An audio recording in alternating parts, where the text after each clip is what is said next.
Penyidik Pitsus Kejari Palembang memeriksa 3 saksi dugaan tindak pidana korupsi pemeliharaan lampu jalan di Palembang pada Dinas Perhubungan Kota Palembang tahun anggaran 2025.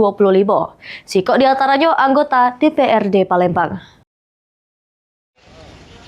Tim penyidik Pitsus Kejari Palembang terus melakukan pemeriksaan saksi-saksi terkait penyidikan dugaan tindak pidana korupsi pemeliharaan lampu jalan di Palembang pada Dinas Perhubungan Kota Palembang tahun anggaran 2025.